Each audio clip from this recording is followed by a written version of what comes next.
दोन्ही पालक आणि विद्यार्थ्यांचं मध्ये आपलं स्वागत.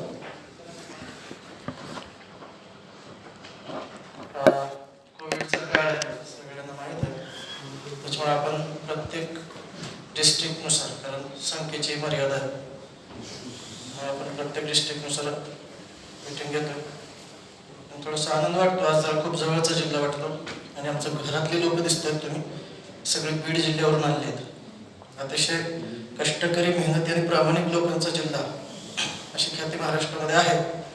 आणि मागच्या 10 वर्षापासून आम्ही लातूरमध्ये बघतोय, मी स्वतः वैयक्तिक बघतोय 10 वर्षापासून, की परभणी, हिंगोली आणि बीड या 3 जिल्ह्यातल्याच लेकरांमध्ये खरी स्पर्धा या लातूरमध्ये असते. तर येणारा टॉपर पण या 3 जिल्ह्यातूनच असतो मॅक्झिमम वेळेस. एक वेळेस फक्त अकलूजवरून आलेला होता, त्याच्यानंतर परभणी, बीड, हिंगोली. ठीक आहे, सर्वजण वेळेवर आले आहेत, खूप लांबून पण आले आहेत. तसा रस्ताही थोडा खराब आहे, त्याच्यामुळे आणखीन काही पालकांना उशीर पण होतो. सूचना अशी आहे,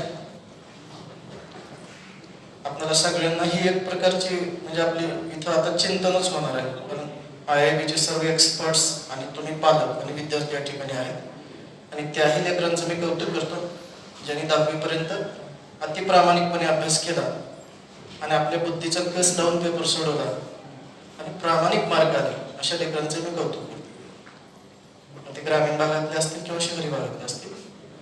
या विनंती विशेष अशी, बघा, मोबाईल स्विच ऑफ केले तर खूप चांगलं होईल. कोणीच रेकॉर्डिंग करण्याच्या भानगडीत पडू नका. कारण असा अनुभव आहे की मीटिंग चालू असते, कोणीतरी पालक असं करून धरतो, ते काय किंमत लिंक तुटून जाते. एवढं सगळं केलं तयारीचं सगळं काही नुकसान होतं. मोबाईल स्विच ऑफ करा. काही कोणाचं जर इमर्जन्सी असेल तर बॅक साईडला बसा, म्हणजे फोन आला तर तुम्हाला अटेंड करतात, तिथं बाहेर जातात. कोणाच्या तर मध्येच मेसेजची टोन वाजते, कोणाचा तर कॉल बंद करा आणि व्यवस्थित डिस्टन्स ठेवूनच बसा. म्हणजे आपण एका घरातून आलेला असतो तर ठीक आहे. मी तुम्हाला ओळख करून देतो. मागच्या अनेक वर्षापासून काही पॅरेंट्स लातूरला येतात. असे काही जुने पालकी असतात ज्यांचे 2-2 लेकरं डॉक्टर झालेले असतात. ज्यांच्या परिवारातले एकत्र कुटुंब पद्धती असेल तर भावाचे लेकरं 4-5 लेकरं डॉक्टर झालेले असतात. आणि काही दिवसांनी तसे ओळखायला लागेल, बीड जिल्हा म्हणजे नुसता ऊसतोड कामगारांचा जिल्हा नाही, बीड जिल्हा हा डॉक्टरांचा जिल्हा म्हणून ओळखला येईल, असा माझा एक संकेत आहे. मी तुम्हाला ओळख करून देतो. आदरणीय डॉक्टर राम सर, आदरणीय कैलास सर, आदरणीय संदीप सर, आदरणीय पवन सर, आदरणीय चिराग सर, आदरणीय सुशील सर, आदरणीय संतोष सर. बऱ्याच विद्यार्थ्यांना माहिती असेल, आपण ऑनलाईन लेक्चरमध्ये अटेंड केलेलं आहे. किती स्टुडंट आहेत हात वरी करून थोडंसं. 11चे किती स्टुडंट आले?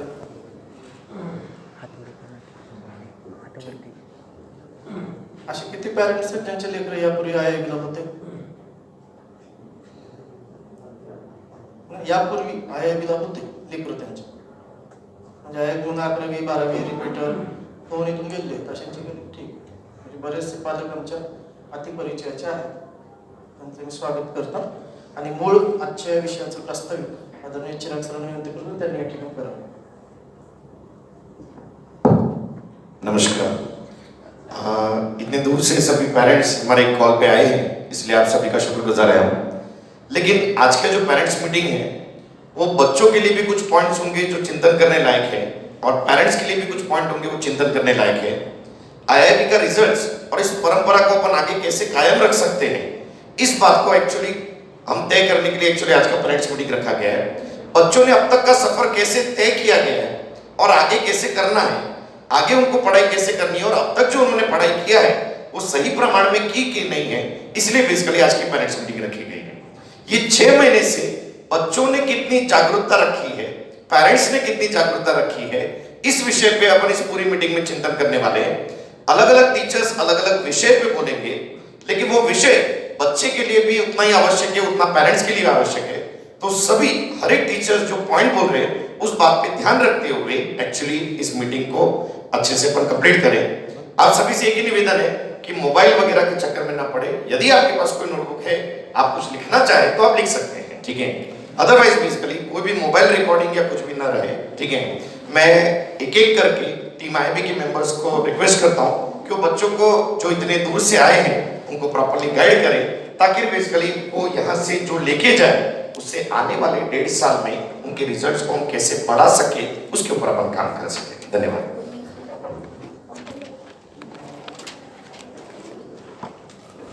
धन्यवाद सर।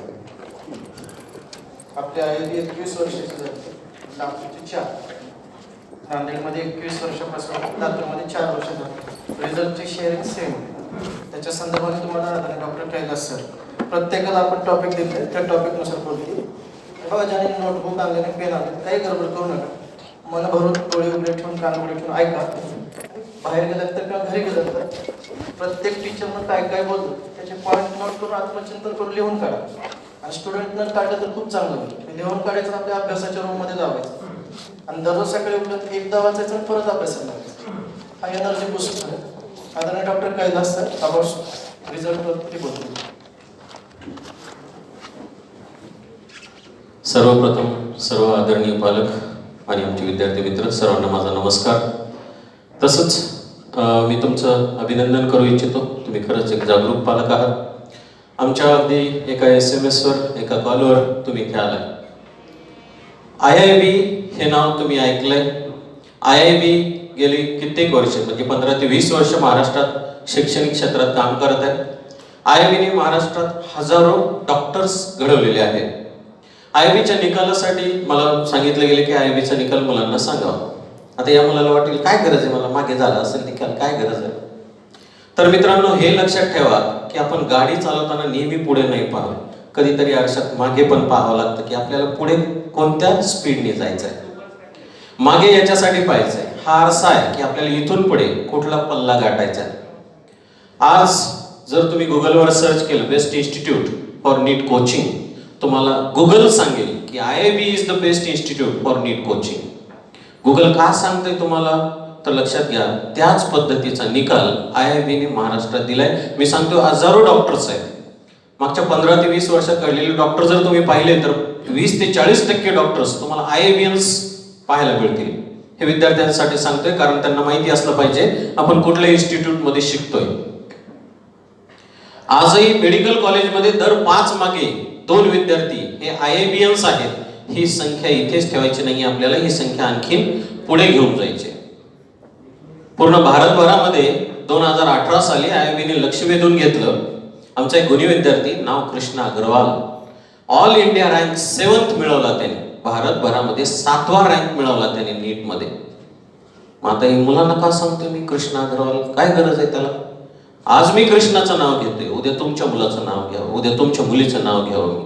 आम्ही इथेच असणार 2 वर्षानंतर, का आम्ही कृष्णाचंच नाव घ्यावं?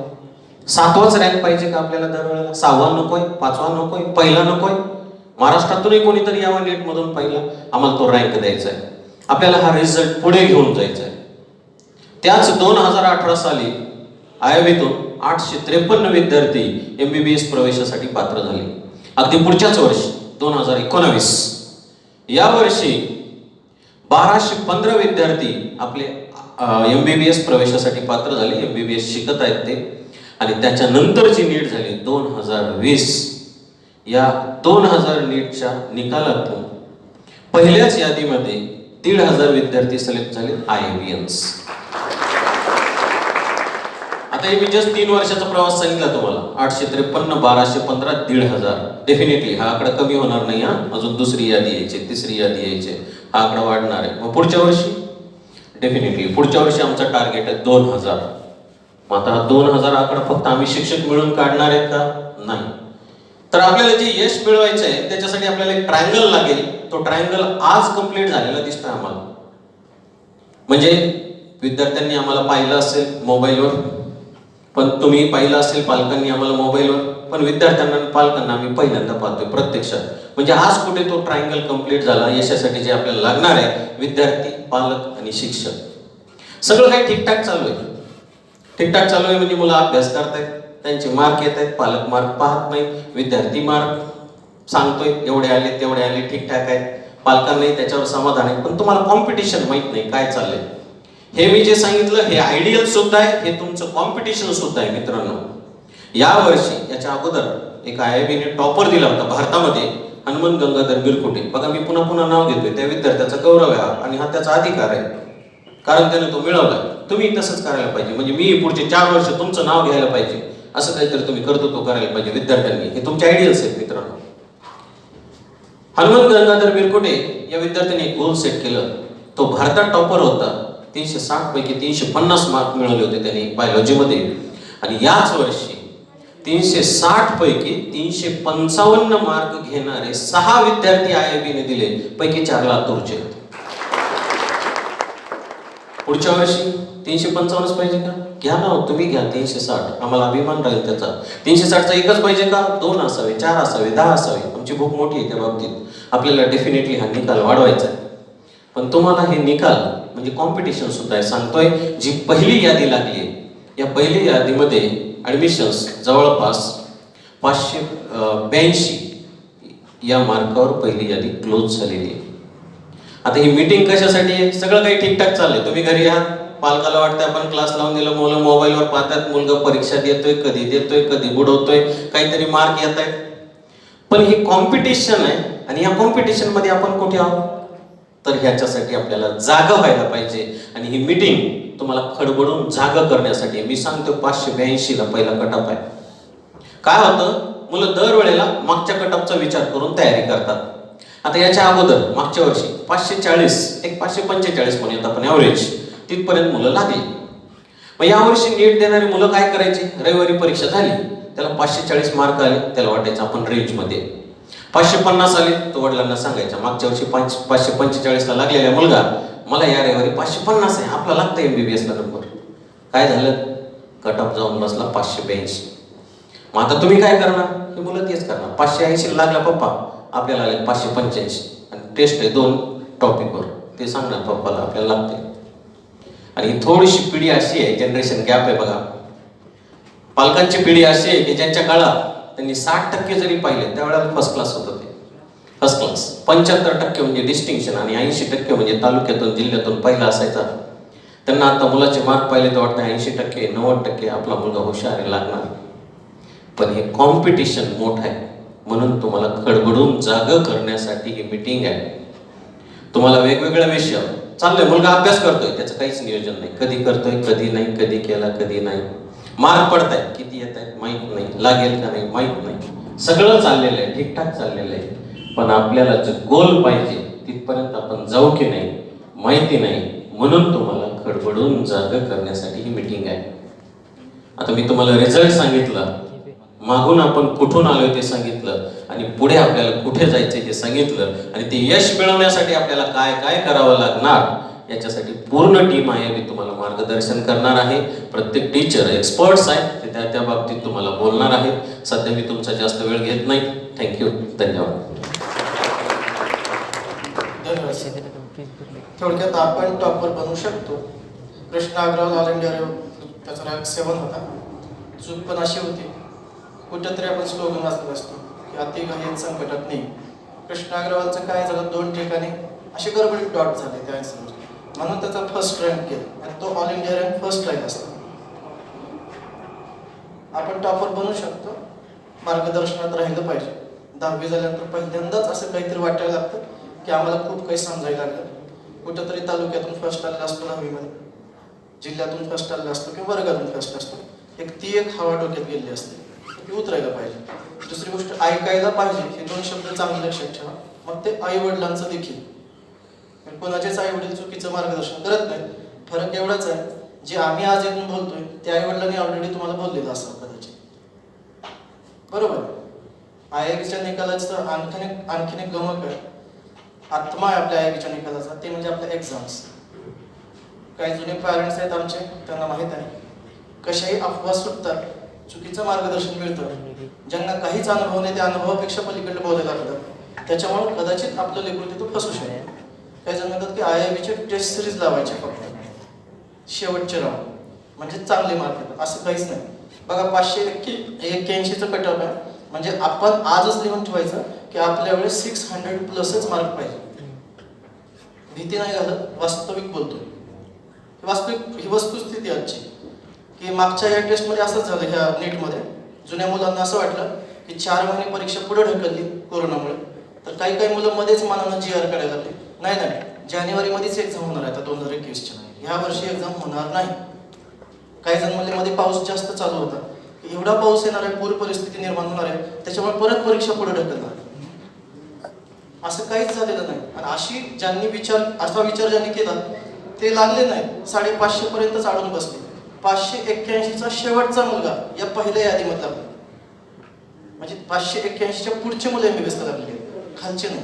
570 मार्काचा मुलगा रिपीटला ऍडमिशन केलेलं आहे आपल्याकडे. यानंतर आदरणीय पवन सर आपल्याशी एक्झाम पॅटर्न वरती बोलते.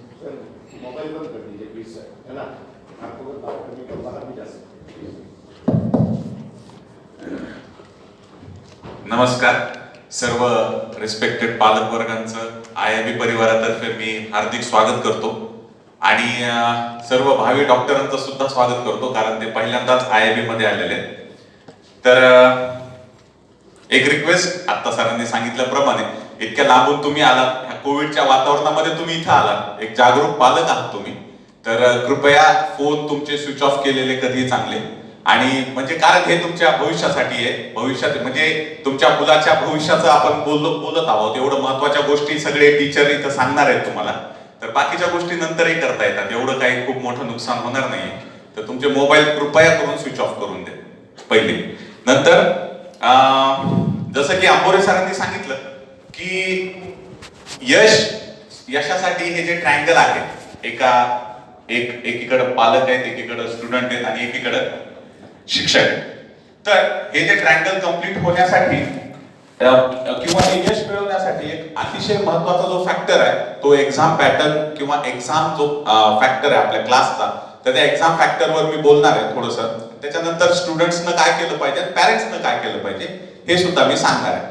पण माझी परत एक रिक्वेस्ट आहे सगळ्यांना, इतक्या लांबून तुम्ही आलात, फक्त जे टीचर, कुठलंही सगळे टीचर खूप वेल एज्युकेटेड, वेल क्वालिफाईड, वेल एक्सपिरियन्स्ड टीचर आहेत, है ना, 15-15, 10-10 वर्षाचा अनुभव आहे सगळ्यांना. तर ते जे काही बोलतायत त्याला सिरियसली पालकांनी आणि स्टुडंटनी फक्त ऐकायचं नाहीये, त्याला आत्मसात करायचंय, समजून घ्यायचंय व्यवस्थित, ठीक आहे ना. त्याच्यामुळे एक आत्ताच तुम्हाला सांगितलं सरांनी की रिझल्ट IIB चा खूप चांगला आलेला आहे, येतोय, दरवर्षी येतोय, पण या रिझल्टसाठी एक महत्वाचा फॅक्टर आहे एक्झाम पॅटर्न. तर ह्या ठिकाणी आपण सगळ्यांना, तुम्हाला आता 5-6 महिने झाले, विद्यार्थ्यांना माहिती आहे, तुम्हालाही माहिती आहे की आपण दर आठवड्याला एक एक्झाम घेत असतो, परीक्षा घेत असतो तुमच्या करंट टॉपिकवर, आणि नंतर आपण एक्झाम घेत असतो. एका महिन्यानंतर एक जम्बो एक्झाम होते, ज्याच्यामध्ये पूर्ण सिलेबसवर आपण परीक्षा घेत असतो. तर ही एक्झाम अतिशय महत्वाची एक्झाम असते विद्यार्थ्यांसाठी, कारण सगळ्यात सुरुवातीला विद्यार्थ्यांना हे कळतं की आपण कुठे आहे आणि आपल्याला अजून किती मेहनत करायची किंवा आपल्याला अजून किती प्रोग्रेस करायची आहे, तो टॉपिक आपला किती वीक आहे, हे सगळं आपल्याला त्या एक्झामवर कळत असतं जे तुम्ही परीक्षा देत असता. त्याचं कारण असं आहे की कुठलाही पेपर आम्ही घ्यायचा म्हणून घेत नसतो. तुमची परीक्षा घ्यायची, जसं 10वी पर्यंत बऱ्याच शाळांमध्ये होतं, उगा परीक्षा घ्यायची म्हणून घेतात, कुठला तरी पेपर काढतात, तसं नाही. आपल्या इथं एक्झामचा पेपर काढत असताना मागच्या 30 वर्षामध्ये जे नॅशनल लेवलचे क्वेश्चन्स आलेले आहेत तुमच्या परीक्षेमध्ये, ह्या सगळ्या क्वेश्चनचं अनालिसिस करूनच आपण पेपर काढत असतो, प्रत्येक पेपर. आणि IIB चा प्रत्येक पेपर, मग ती युनिट टेस्ट असू देत किंवा जम्बो एक्झाम असू देत, ही तुमच्या नीट लेवलचा पेपर असतो, किंबहुना त्याच्यापेक्षा चांगला पेपर असतो. हे मेडिकलला लागलेलं आहे. बघा, एक माझं सजेशन आहे सगळ्यांना, कधीही तुम्हाला जर कोणाला काही विचारायचं असेल तर ज्या विद्यार्थ्याला सक्सेस मिळालेला आहे, ज्याला मेडिकलची सीट मिळालेली आहे, त्याच्याकडून कधीही सजेशन घ्यायचं किंवा त्याच्याकडून कधीही विचारपूस करायची, है ना. जो रिपीट करतोय किंवा ज्याला कमी मार्क्स आहेत, तो जनरली, सगळे म्हणत नाही मी, पण 90% ते लेकरं निगेटिव्ह बोलतात, कारण त्यांना सक्सेस मिळालेलं नसतं, ते कारण सांगत असतं. त्याच्यामुळे तुम्ही कुठल्याही मेडिकलला लागलेल्या विद्यार्थ्याला जर तुम्ही विचारलं तर तो तुम्हाला एकच गोष्ट सांगेल की IIB ची टेस्ट सिरीज, IIB चा युनिट टेस्ट, IIB ची जम्बो एक्झाम मधला प्रत्येक पेपर हा नीटच्या पेपरपेक्षा त्याची क्वालिटी कधीही चांगली असते. त्याच्यामुळं परत मोबाईल वाजतोय, मोबाईल बंद करा कृपया करून, प्लीज सायलेंट करा. सगळ्यांना रिक्वेस्ट आहे, सगळे तुम्हाला खूप म्हणजे शब्द, प्रत्येक टीचरचे शब्द तुमच्यासाठी खूप महत्वाचे आहेत, विद्यार्थ्यांसाठी, पालकांसाठी. तर तुम्हाला तुमच्या मोबाईलमुळे टीचर डिस्टर्ब होतात, दुसरं काही नाही, आणि बाकीचे पॅरेंट्स पण डिस्टर्ब होतात. तर एक मला सांगायचंय की तुम्हाला नुसती परीक्षा द्यायची नाहीये, सगळ्यात सुरुवातीला तर पेपर सगळे तुम्हाला द्यायचे, नुसती तुम्हाला पेपर द्यायचा नाहीये, तर त्या पेपरचं तुम्हाला अनालिसिस करायचंय. म्हणजे आपले 100% बेटा 360 दरवेळेस आपल्याला मार्क्स येत नाहीत. आपले बरेच क्वेश्चन चुकतात. तर ते क्वेश्चन आपले का चुकलेले आहेत? आपला कन्सेप्ट क्लिअर नाहीये का, आपलं रिव्हिजन कमी पडलंय का, आपण गडबडीमध्ये प्रश्न सोडवलाय, ह्या सगळ्या गोष्टी होऊ शकतात. त्याच्यामुळे क्वेश्चन चुकू शकतो. तर तुम्हाला प्रत्येक वेळेस जेव्हा तुमचा पेपर झालेला आहे, तर त्या पेपरचं तुम्हाला अनालिसिस करायचंय की आपले क्वेश्चन्स का चुकले. आणि हे अनालिसिस करत असताना जेव्हा आपल्याला काही समजत नाही, एखादा क्वेश्चन चुकलेला आपल्याला समजत नाही, तर लगेच त्या टीचरला कॉल करणे आणि विचारणे की हा क्वेश्चन माझा का चुकला, किंवा मला का समजत नाही, किंवा माझी रिव्हिजन कमी पडली आहे का. तर टीचर तुमचं चांगलं काउन्सिलिंग करेल बेटा. त्याचं कारण असं आहे की बऱ्याच वेळेस नाही, भरपूर क्वेश्चन्स असे असतात की जे क्वेश्चन्स तुमच्या ह्या परीक्षेतले as it is with option final नीटला विचारले जातात. आता तुम्ही 11वीचे विद्यार्थी आहेत, तुम्हाला ह्या सगळ्या गोष्टी माहित नाहीत म्हणून आम्ही तुम्हाला सांगतोय. As it is question final नीटला विचारतात. आणि जर तुमचा क्वेश्चन इथं जर चुकला असेल आणि तुम्ही जर त्याचा अनालिसिस करून टीचरला जर विचारला नसेल, तर तोच क्वेश्चन नीट मध्ये सुद्धा तुमचा चुकणार. त्याच्यामुळे माझी सगळ्यांना, सर्व विद्यार्थ्यांना एक विनंती आहे की तुम्ही कुठलीही एक्झाम स्किप करू नका. कारण ही एक्झाम झाल्याच्या नंतर जम्बो एक्झाम होते आणि नंतर फायनल एक्झामच्या अगोदर, फायनल नीटच्या एक्झामच्या अगोदर 1 महिना आपण टेस्ट सिरीज घेत असतो, ज्याच्यामध्ये आपण पूर्ण सिलेबस कव्हर करत असतो त्याच्यामध्ये, है ना. तर कुठलीही एक्झाम स्किप करू नका. एक्झाम झाल्याच्या नंतर आपले जे क्वेश्चन्स चुकलेत त्या क्वेश्चनचं अनालिसिस करा आणि अनालिसिस करून टीचर सोबत संवाद साधा. तुमची काउन्सिलिंग, व्यवस्थित काउन्सिलिंग केली जाईल. कुठला क्वेश्चन चुकला ते व्यवस्थित सांगितलं जाईल आणि तुम्हाला अजून किती इम्प्रूव्हमेंट करायचे त्या एक्झाम मध्ये ते सुद्धा सांगितलं जाईल. मग विद्यार्थी कधी कधी ठरवतो, विद्यार्थीच ठरवतात हा इतके मार्क्स सफिशियंट आहेत आता सरांनी सांगितल्याप्रमाणे, आणि पालक सुद्धा ते ऍक्सेप्ट करतात, चुपचाप ऍक्सेप्ट करतात. हा ठीक आहे. तसं ऍक्सेप्ट करू नका. तुम्ही सुद्धा टीचरला कॉल करू शकता. ऍटलीस्ट 15 दिवसाला एकदा तरी कॉल करा आणि विचारा की हे माझ्या मुलाचे, माझ्या मुलीचे इतके मार्क्स येत आहेत, हे सफिशियंट आहेत का. कधी कधी विद्यार्थी खोटं बोलतात की पेपर अवघड होता, आउट ऑफ क्वेश्चन होते. आता आउट ऑफ क्वेश्चन होते, पेपर अवघड होता, कुणी ठरवायचं? मुलांनी ठरवायचं का? ते टीचरला तुम्ही विचारलं पाहिजे की खरंच पेपर अवघड होता का, खरंच क्वेश्चन टफ होते का, किंवा ह्या पेपरसाठी किती मार्क्स त्या विद्यार्थ्याला पडले पाहिजे, ह्या सगळ्या गोष्टी तुम्ही विचारलं पाहिजे. आणि एक तसं तर मेंटल हेल्थवर सर बोलतीलच, पण एक छोटीशी गोष्ट सांगतो शेवटी आणि संपवतो की थोडासा त्रास विद्यार्थ्यांना होऊ द्या. त्यांना थोडासा त्रास होऊ द्या. कारण आपल्याला सवय असते, आपल्या घरी लेकरू म्हणल्याच्या नंतर तो रात्री जागतोय, खूप जास्त टेन्शन त्याच्या चेहऱ्यावर दिसतोय, तर पालकांना सवय असते, जाऊ दे बेटा टेन्शन घेऊ नको, जेवढं होईल तेवढं कर. तशानं नंबर लागत नसतो, लक्षात घ्या. एवढं माझं ऐका तुम्ही.